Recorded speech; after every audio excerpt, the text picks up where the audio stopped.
1857 के विद्रोह के बाद हमारे देश में राष्ट्रीयता की भावना का उदय होता है।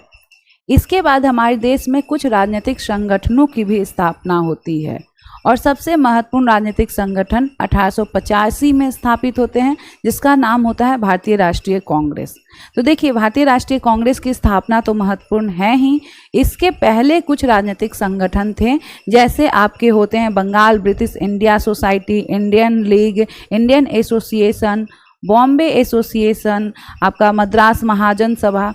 ये सभी काफ़ी महत्वपूर्ण संस्थाएं थीं और इसके संस्थापक और इसका नाम मिलाने के लिए आपको 70वीं बीपीएससी में भी दिया हुआ है। तो आप लोग कुछ 10 संगठन है जिसको जरूर याद कर लीजिएगा, ठीक है।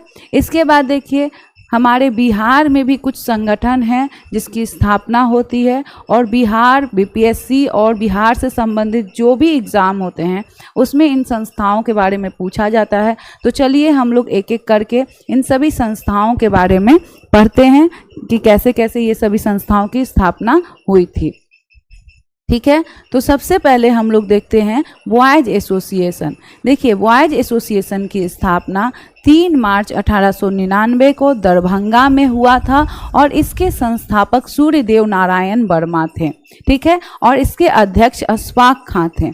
देखिए, ये बहुत महत्वपूर्ण संस्था है, इससे प्रश्न आपका बिहार एसएससी 2018 में आया हुआ है, ठीक है।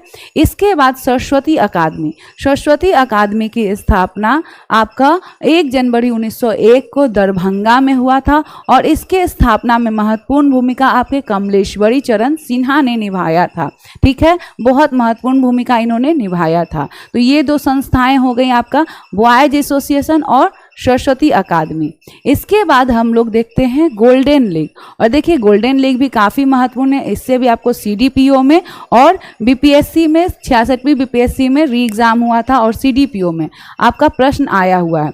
तो गोल्डन लीग कौन सी संस्था थी? तो गोल्डन लीग एक ऐसी संस्था थी जिसकी स्थापना देवघर में हुआ था और ये कब हुआ था? तो 1904 में हुआ था और देवघर में हुआ था, ठीक है। और इसका उद्देश्य क्या था? तो देखिए, इसका उद्देश्य था कि हमें स्वदेशी वस्तुओं का प्रयोग करना है और विदेशी वस्तुओं का बहिष्कार करना है, ठीक है।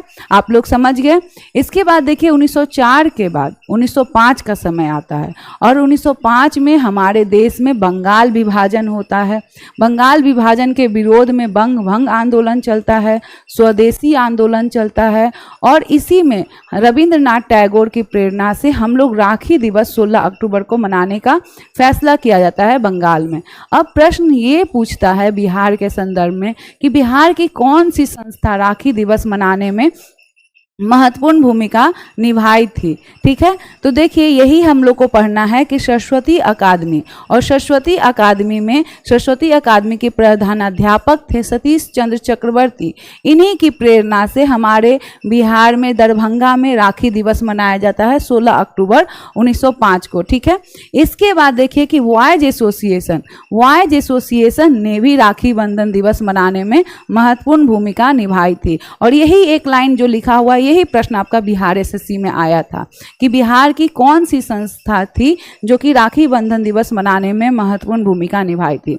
तो आपका बॉयज एसोसिएशन। उसके बाद इस एसोसिएशन के बाद इस एसोसिएशन द्वारा 6 फरवरी 1906 में भी एक सभा की जाती है और उसमें भी स्वदेशी पर बल दिया जाता है।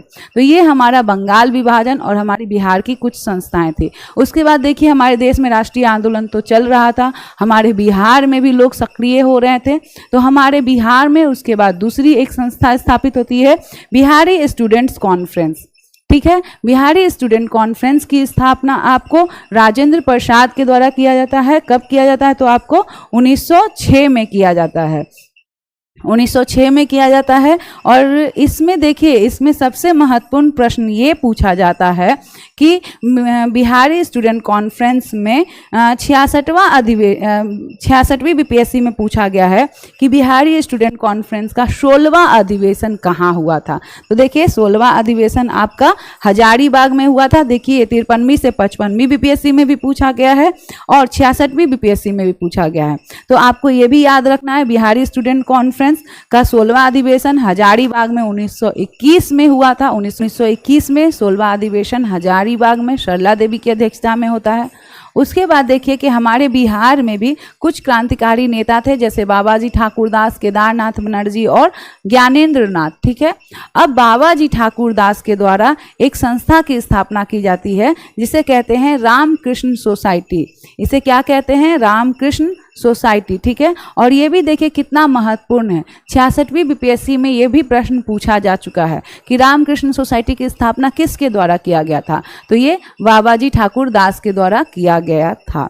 तो ये कुछ महत्वपूर्ण संस्थाएं थी। अब देखिए 1885 में हमारे भारत में भारतीय राष्ट्रीय कांग्रेस की स्थापना हो चुकी थी। बहुत सारे उसमें लोग सम्मिलित भी हो रहे थे धीरे धीरे करके।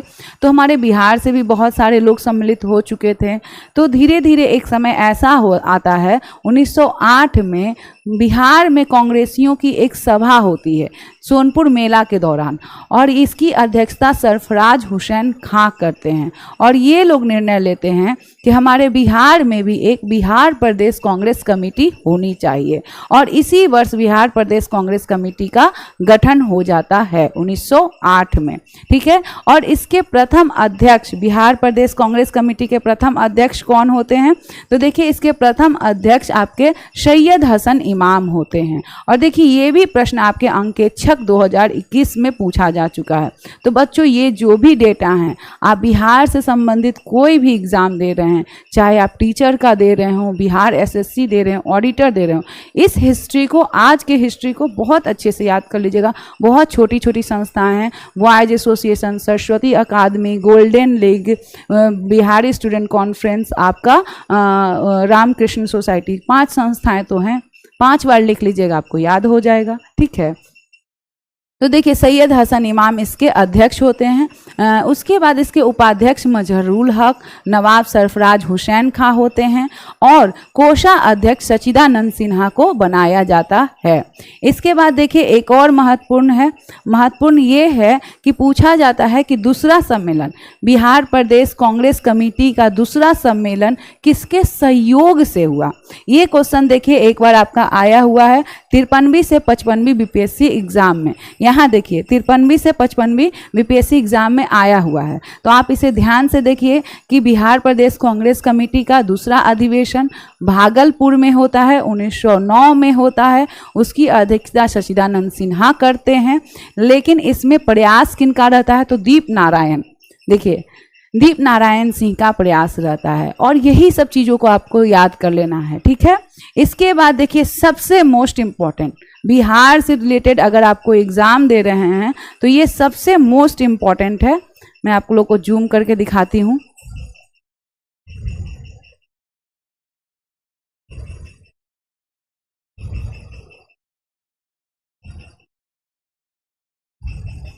ठीक है, ये सबसे ज़्यादा मोस्ट इम्पॉर्टेंट है। इसलिए इम्पॉर्टेंट है कि देखिए 53वीं से 55वीं हो गया, 66वीं बीपीएससी, 70वीं बीपीएससी, 56वीं से 59वीं बीपीएससी, 65वीं बीपीएससी, दरोगा, सहायक, बहुत सारे एग्जाम में इससे प्रश्न आया हुआ है। और डेटा बहुत सिंपल है। डेटा ये है कि हमारे बिहार में भारतीय राष्ट्रीय कांग्रेस का पहला अधिवेशन कब हुआ? तो हमारे बिहार का बात पूछा जा रहा है, पूरे भारत में पहला अधिवेशन नहीं पूछा जा रहा है। हमारे बिहार में भारतीय राष्ट्रीय कांग्रेस का पहला अधिवेशन 1912 में हुआ।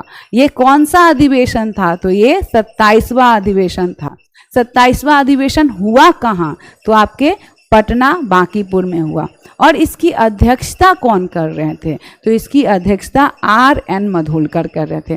देखिए बच्चों, ये डेटा बहुत महत्वपूर्ण है। इसको आप बार बार याद कीजिए, क्योंकि ये बहुत ही ज़्यादा महत्वपूर्ण है।